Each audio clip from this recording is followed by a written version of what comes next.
BJ Mafia was popping. So prior to the Jaguars going on their run in the 2022 season where they made it all the way to the AFC divisional round of the playoffs after they had won the AFC South, Trent Baalke and this Jaguars front office made a huge splash at the NFL trade deadline, acquiring wide receiver Calvin Ridley from the Atlanta Falcons. And since coming into the league back in 2018, Calvin Ridley has been one of the best route runners and one of the best young wide receivers in the game of football. Now, if you go back to 2020, that was Calvin Ridley's best season to date. In 2020, Calvin Ridley recorded 90 receptions for 1,374 yards, 9 touchdowns, and he was second team All-Pro that season. The following year in 2021, he only appeared in 5 games. And then in 2022, he was suspended for the entirety of the season due to him partaking in gambling. Now, fast forward to 2023, and the expectations for Jaguar fans and NFL analysts all across the league is that Calvin Ridley is going to help take Trevor Lawrence and this Jaguars offense to the next level. And Calvin Ridley has been underwhelming and disappointing so far in 2023. Now, before we go ahead and get into today's video, if you guys please could go ahead and drop me a thumbs up, hit that subscribe bell to stay tuned for more Jaguars content that I do here on YouTube, and make sure you guys also go ahead and follow me on my socials, especially on Twitter. I'm very active and I'm on there every single day. The link tree will be in the description down below, so you guys can go ahead and check that out. And last thing is, I'm wearing teal on teal today because the Jaguars will be playing the Baltimore Ravens on Sunday Night Football at the bank. They're going to be wearing teal on teal, so I'm trying to get myself ready for Sunday night. But Jags fans, let's actually go ahead and talk about Calvin Ridley in today's video. Now, let's start back at the beginning of the season in week 1 when the Jaguars traveled up to Indianapolis and they opened up their season versus the Colts at Lucas Oil Stadium. The Jaguars got a nice win over a divisional rival. In that game was the expectation that Jaguars fans and NFL fans had for Calvin Ridley in this offense. The Jaguars got the win over the Colts,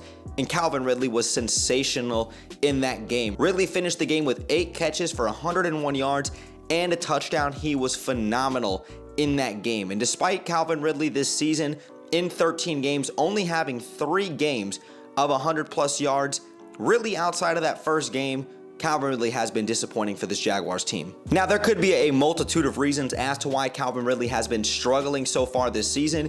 You could take a look at the fact that Zay Jones has been banged up for a majority of the season.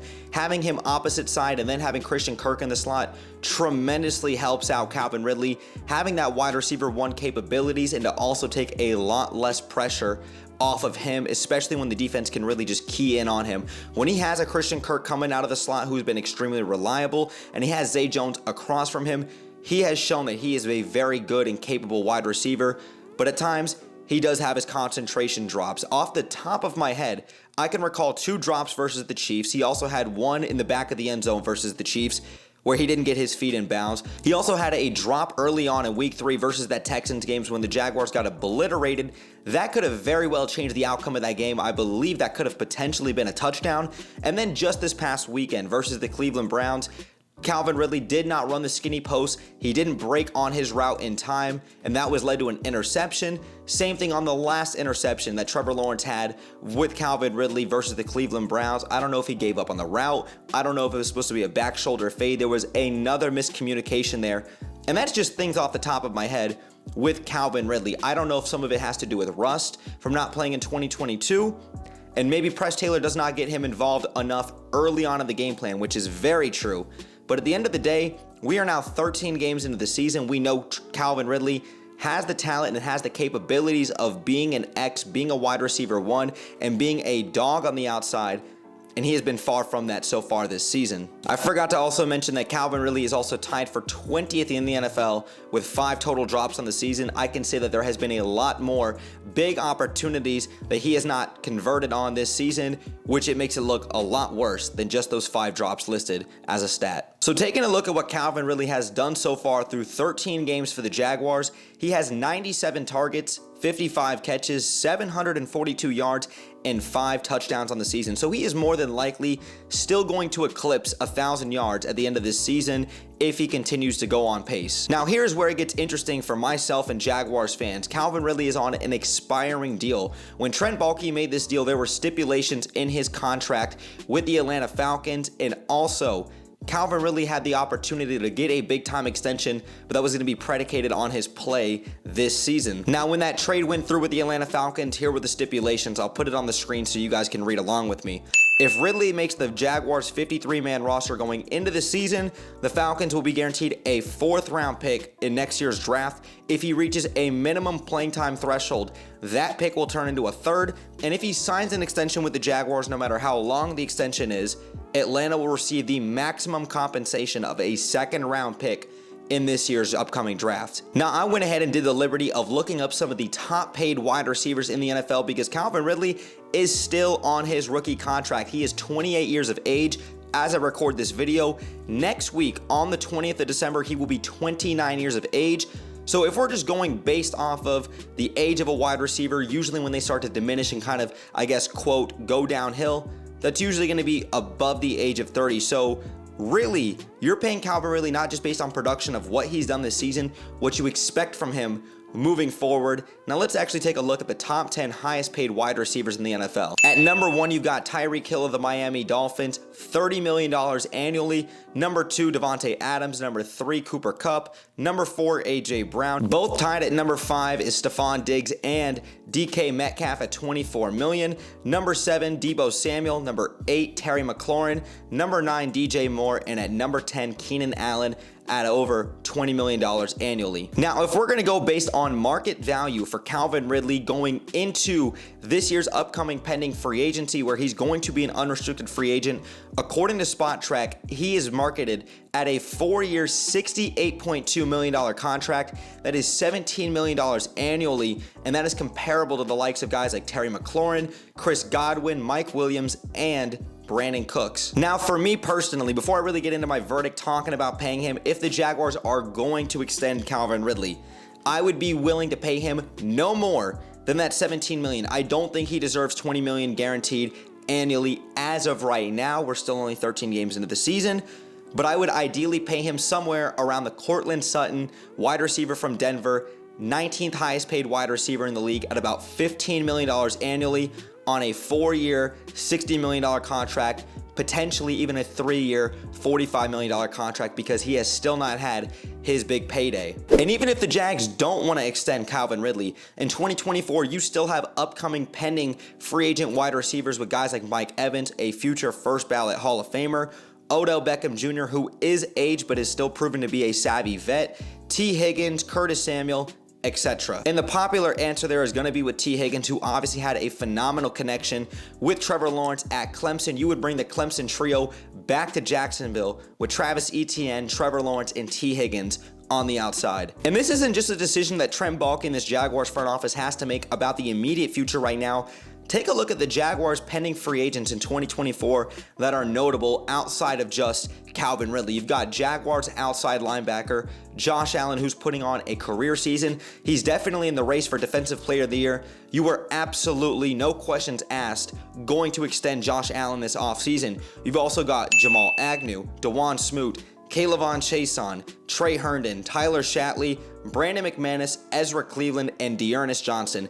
Now, whether the Jaguars even decide to keep half of those guys, those are all key and rotational players the Jaguars are going to have to make some tough decisions on. And then look ahead one more year to 2025 free agency, where a majority of these guys for the Jaguars are going to be unrestricted free agents, and it's going to be headlined by number 16, Trevor Lawrence, who the Jaguars, of course, are going to make one of the highest paid players and the highest paid quarterbacks in the game of football. In 2025, you're going to have free agents for the Jaguars like Cam Robinson, Brandon Sheriff, Foye Oluokun, Darius Williams, Faloranzu Fatukasi, Trevor Lawrence, Rayshon Jenkins, Zay Jones, Travis Etienne, Tyson Campbell, CJ Beathard, Walker Little, Adam Gottsitz, Andre Sisco, and Luke Farrell. So we can make this a conversation all day that we want about Calvin Ridley's production this season, where we project him to be 3-4 years down the road. How much is he going to help this offense? But in reality, this is not just a Calvin Ridley conversation. This is a Jaguars conversation, with Christian Kirk being a top paid wide receiver. What are you going to pay Calvin Ridley? Zay Jones is going to be a free agent in 2025. Jamal Agnew is going to be a free agent after this season. You have the emergence of Parker Washington. There are a lot of decisions to be made for Trent Baalke and this Jaguars front office. Now, really getting into my verdict with Calvin Ridley, what would I do if I was the Jaguars? I would be willing to extend him. Now, that is going to be predicated on his play throughout these next 2 months, right? The Jaguars still have 4 regular season games remaining versus the Baltimore Ravens, the Tampa Bay Buccaneers, the Carolina Panthers, and the Tennessee Titans.